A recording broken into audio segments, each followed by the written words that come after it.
heard about it. We've done, through some very talented people, helped settle a war that's been raging for years, Rwanda and the Congo. And I think we've done it. Believe it or not, I think we've done it. And could you just say a few words about that, my friend? Yes. A couple of weeks ago, we signed, the two parties signed a declaration of principle in which they agreed on the way forward. And they have both submitted draft peace agreements, and we have put together one that incorporates both of their suggestions, and we've given it to them. So we're in the process of finalizing this Looking peace good, agreement. right? Looking very good. No, we have to thank you for even those efforts, because the African continent, particularly SADC, our Southern African Development Community, has for years been seeking to foster peace in the Democratic Republic of the Congo.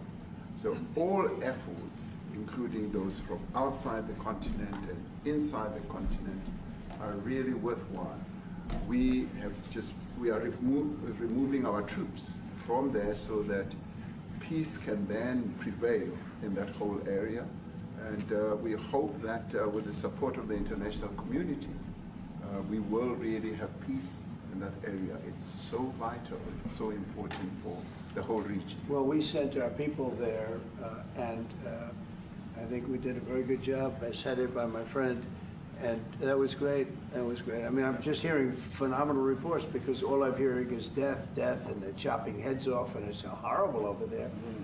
And it was really brave of you to go there, and I really appreciate it. And it looks like we have something very, very substantial. We also talked about trade with them in terms of rare earth and all, but really more for it's like, if you take a look at what we just did with Pakistan and India, we settled that whole thing, and I think I settled it through trade. We're doing a big deal with India, we're doing a big deal with Pakistan, and I said, what are you guys doing? You know, somebody had to be the last one to shoot. But the shooting was getting worse and worse, bigger and bigger, deeper and deeper into the countries. And we spoke to them, and I think I hate to say we got it settled, and then 2 days later, something happens, and they say it's Trump's fault. But Pakistan has got some excellent people and some really good, a great leader. And India is my friend, Modi. Modi? And he's a mutual friend? Yeah, yes. He's a great guy. And I called them both, and we just did something good. We're trying to settle Russia, Ukraine. You spoke with. You come, and I'm the one controlling Goma. And you come to say, I want to use Goma. I say, fine. But these are conditions. Goma is part of my problems that I face with the government. And now it is in my hands.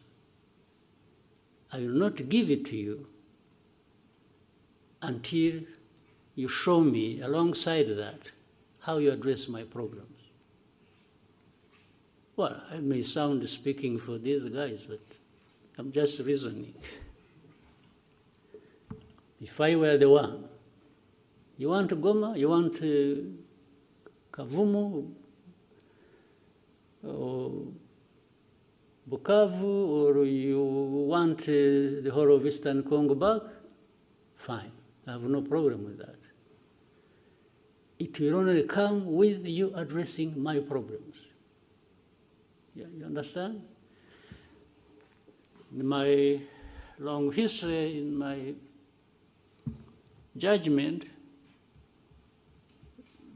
that is what I learned over so many years of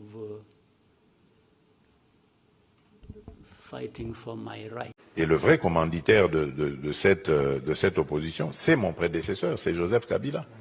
Mais il ne l'a pas. De sanctions, vous dites, on sait très bien de qui le M23 dépend. Je suppose que vous faites allusion ici au Rwanda. C'est le Rwanda, je ne fais pas allusion, nous savons que c'est le Rwanda, c'est établi par les rapports indépendants des Nations Unies. Il s'agit du Rwanda et personne d'autre.